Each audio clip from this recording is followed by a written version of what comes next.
அனைவருக்கும் வணக்கம். Jaibala YouTube channel சார்பாக உங்கள் அன்புடன் வரவேற்கிறேன். ஜெய்பாலா ஜெய்பாலா ஜெய்பாலா ஏகதந்தாய விக்னமே வக்கரதந்தாய விமே தன்னோடு பிரஜிதம் மகாகணனுடைய அனுகிரகத்தாலும் பாலத்தருடைய திருவருளாலும் முருகப்பெருமான் ஆசிர்கொண்டு வாஸ்து நாள் வாஸ்து பூஜை தை மாதம் வரக்கூடிய வாஸ்து எப்படி பூஜை செய்யணும், என்ன செய்யணுங்கிறது பார்ப்போம். விஸ்வாச ஆண்டு தை மாதம் 12ஆம் தேதி 26/1/2026 திங்கட்கிழமை, சுக்லபட்சம், அஷ்டமி திதி மாலை 6:35 வரை. அது பின்பு நவமி திதி. அஸ்வினி நட்சத்திரம் காலை 10:15 வரை உள்ளது. அது பின்பு பரணி. இந்த வாஸ்து பூஜை செய்யக்கூடிய நேரம் அப்படின்னு பார்த்தா காலையில 10 மணி முதல் 10:42 வரை பூஜை செய்யணும். தீபாராதனை.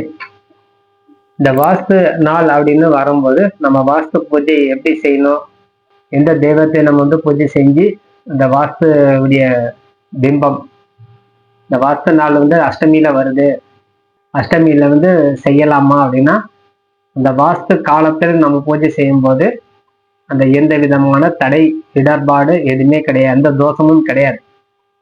நீங்க தாராளமாக அந்த வாஸ்து நேரத்துல பூஜை செய்யலாம், ஒரு புரோகிதர் வச்சு, அல்லது நீங்களே செய்து கொள்வதாக இருந்தாலும் அதை தகுந்தபடி செஞ்சுக்கலாம். இந்த வாஸ்து பூஜை நம்ம ஏன் செய்யறோம்னா, இப்போ உங்களுக்குன்னு ஒரு 1/4 கிரவுண்டு அல்லது 1/2 கிரவுண்டு ஏதேனும் ஒரு இடம் இருக்குதுன்னா அது உங்களுக்கு உண்டான உரிமை கொண்டாடப்படுகிறோம். உங்களுக்கு உண்டான உரிமை உங்களுக்கு கிடைக்குது, அது அங்கீகாரம். அப்ப அந்த எல்லைக்கு ஒரு தெய்வம் வசம் செய்யணும். அப்ப நம்முடைய ராசிக்கு, நம்முடைய நட்சத்திரத்துக்கு, நம்முடைய கிரக அமைப்புக்கும் அந்த தெய்வம் நம்மளுக்கு துணை புரியணும். அதை வச்சுதான் வாஸ்து பூஜை. அப்போ பூமி எவ்வளவு பெருசு, பக்கத்துல வீடு இடம் இருக்கு, இந்த பக்கம் வீடு இருக்குது, ஏத்த வீடு இருக்குது. பூமி பிரதானமானது, எல்லாருக்கும் சொந்தமானது பூமி. ஆனா நம்மளுக்குன்னு வரும்போது ஏன் வாஸ்து பூஜை செய்யறோம் அப்படின்னா, நம்முடைய ராசிக்கு, நம்முடைய நட்சத்திரத்துக்கு எந்த விதமான தடை இல்லாமல் நடக்கணும். நம்ம எடுத்து வைக்கக்கூடிய பூஜை, நம்ம எடுத்து வைக்கக்கூடிய அடி, நம்ம அனைத்தும் இந்த தெய்வம் துணை புரியணும். அதுக்கு பூமி பாதுகாவலராக இருக்கக்கூடிய தெய்வம் யாருன்னா வாஸ்து பகவான். பூமி தாய்ங்கிறது வேற, பூமி பாதுகாக்கிற, வீடுக்குன்னு பாதுகாக்கிறது வாஸ்து பகவான் ஆயிடுறாரு. அப்ப அந்த பூமி தாய் சுமந்து வரும்போது அந்த வாஸ்து பகவான் நம்மளுக்கு அனுகிரகம் பண்றாரு. அப்போ அந்த வாஸ்து பூஜை நம்ம செய்யும் போது, அதுவும் வடகிழக்குல பள்ளம் தோண்டி 2க்கு 2 பள்ளம் தோண்டி 9 செங்கல் அடுக்கி, 9 செங்கல் மேல நல்ல மஞ்சள் பூசி, அதுல 9 குங்குமம் போட்டு வைக்க வேண்டும். அந்த அதிலே ஒவ்வொரு செங்கலுக்கும் 9 வெத்தலை, 5 பாக்கு, ஒரு கிழங்கு மஞ்சள், அது எல்லாமே ஒரு எலுமிச்சம்பழம், நவதானியம் வைத்து ஒரு பூ வச்சு அர்ச்சனை செய்து, அதே மாதிரி எல்லா செங்கலுக்கும் நீங்க வைக்கணும். இப்போ ஒரு செங்கலுக்கு நம்ம என்ன வேண்டியும் மறுபடியும் சொல்ற கேளுங்க. 9 வெத்தலை, 5 பாக்கு, ஒரு விரலி மஞ்சள் அல்லது கிழங்கு மஞ்சள், ஒரு லெமன், நவதானியம், வெத்தலை பாக்கு, அதாவது ஒரு வாழைப்பழம் சேர்த்து வச்சு அது 9 செங்கல் அதிகமாக அடுக்கி பூஜை செய்யணும். படையல் போடுறது அவல் பொரி கடலை படையல் போடணும். அது இல்லாமல் கலசம் வச்சு பூஜை செய்யணும். நவகிரக சாந்தி, தெய்வ சாந்தி அனைத்தும் பண்ணணும். நவகிரகம் இல்லாமல் ஒவ்வொரு செங்கலுக்கும் ஒரு நவகிரகமாக பாவித்து அது பூஜை செய்யணும். அதனால 9 செங்கல் வைக்கிறோம். அதுக்கு முன்னாடி கலச பூஜை செய்யணும். வர்ண ஆவரணம் பண்ணி வர்ண பூஜை செஞ்சு கணபதி உபனிஷத் போன்றவற்றை சொல்லி, அல்ல விஷ்ணு வழியிலன்னா விஷ்ணு வழியில நம்ம பூஜை செஞ்சு அதுக்கு தகுந்தபடி தீபம் ஆராதனையெல்லாம் காட்டி நம்ம பூஜை செய்யணும். அனைத்து லட்சுமி பூஜை அதில் எல்லாம் நம்ம சேர்த்து செஞ்சுக்கலாம்.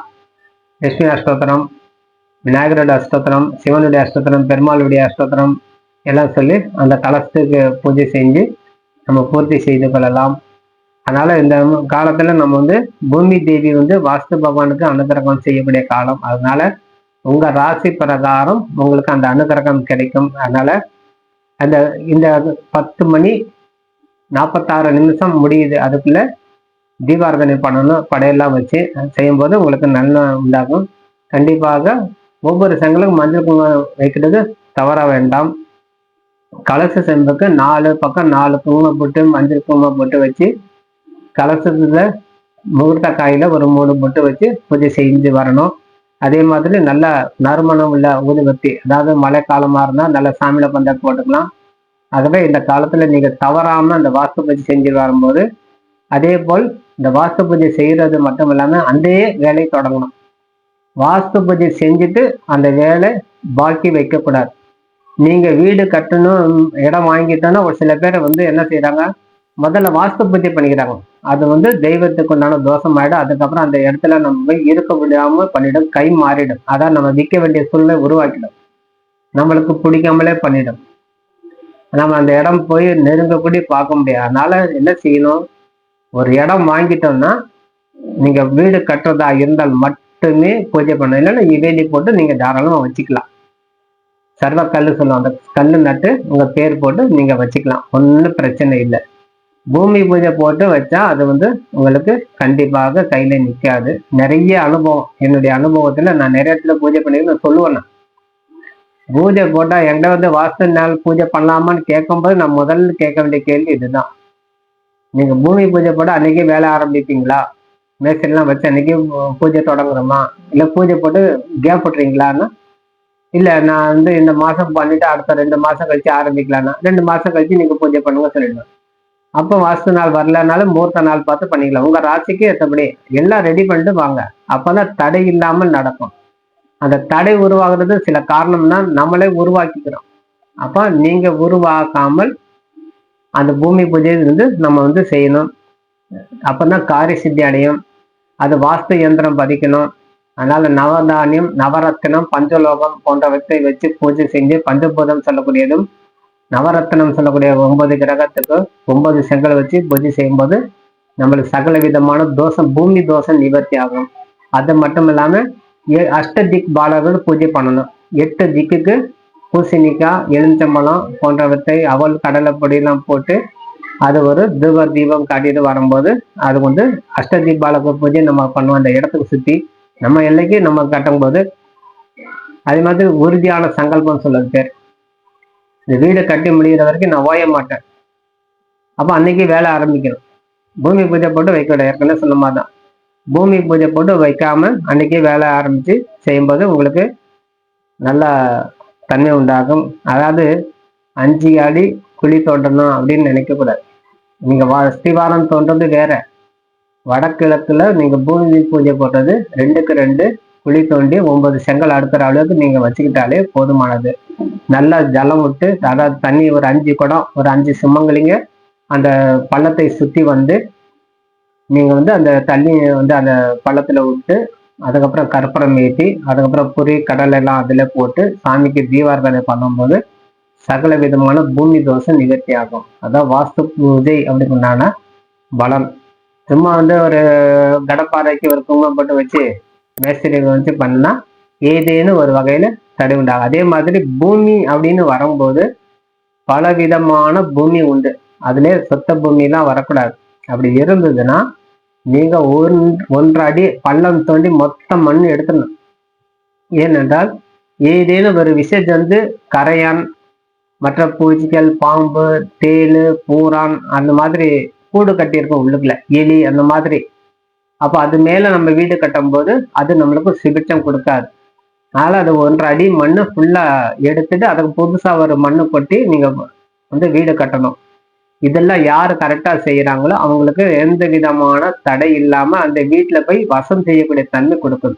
அந்த வீட்டுல போய் நம்ம இருக்கணுமா, அப்ப இத்தனை நம்ம ஃபாலோ பண்ணணும். அந்த வீட்டுல நம்ம இருக்கணும்னா நிச்சயமாக சொல்லக்கூடிய விஷயம் பின்பற்றினால் வீடு கட்டி சுபிட்சமாக வாழக்கூடிய தன்மை கொடுக்கும். ஆகவே இந்த நேரத்தில் நம்ம சொல்லக்கூடிய விஷயம், அந்த பூமி தோண்டி பூஜை பண்றது மட்டும் இல்லாம அஸ்திவாரம் தோன்றதுக்கு முன்னாடி மொத்தமாவே இடத்துக்கு சுத்தி நம்ம வீடு எவ்வளவு தூரம் கட்டுறோமோ அவ்வளவு தூரம் ஃபுல்லா 1 அடி மண் எடுத்துடணும். நிறைய விஷ ஜந்துக்கெல்லாம் கூடு கட்டி இருக்கோம். அதெல்லாம் நம்ம சரி செய்யும் போது கண்டிப்பாக அதுவும் குடும்பத்தோடு செய்யணும். கணவன் மனைவினா கணவன் மனைவி சேர்ந்தே பூஜை செய்யணும். தாய் தகப்பன் இருந்தால் அந்த தாய் தகப்பனுக்கும் முக்கியத்துவம், மரியாதை கொடுக்கணும். சகோதர சகோதரிகள் இருந்தால் அவங்களுக்கு முக்கியத்துவம் கொடுக்கணும். எந்த விதமான பகை உணர்வோட அச்சத்தோட பூஜை செய்யக்கூடாது. முதல்ல ஒரு அடி எடுத்து வைக்கிறேன்னா அச்சத்தோட செய்யக்கூடாது. எல்லாரும் கரெக்டான நேரத்துல வர சொல்லணும். அந்த டயத்துக்கு மேல கிடையாது. வந்தாலும் வரலன்னா பூஜை பண்ணிடணும், முன்கூட்டியே சொல்லிடணும். அவன் வரணும் இவன் வரணும் வெயிட் பண்ணக்கூடாது. அப்போ அதெல்லாம் வந்து ஏன்னா நம்மளுக்காண்டி காலம் நிற்காது. அப்போ அந்த பூஜை பண்ற நேரம் 10:45 முடியும். 10:06 மணிலிருந்து 10:47 முடிக்கணும்னா அதுக்குள்ள அந்த புரோகிதர் வந்து பூஜை முடிச்சிடறாரு. அதனால இந்த காலத்துல நீங்க வந்து சிறப்பான முறையில வாஸ்து தோஷமின்றி சுபிட்சமாக வாழ்ந்து எல்லா வளம் பெற்று இந்த பூமி பூஜையினால சகல ஐஸ்வர்யம் பெற்று குடும்ப சேமமாக இருக்கும்னு சொல்லி விடைபெறுகிறேன். நன்றி, வணக்கம். ஜெயபால ஜெயபால ஜெயபால. வாழ்க்கை நன்றி, வணக்கம்.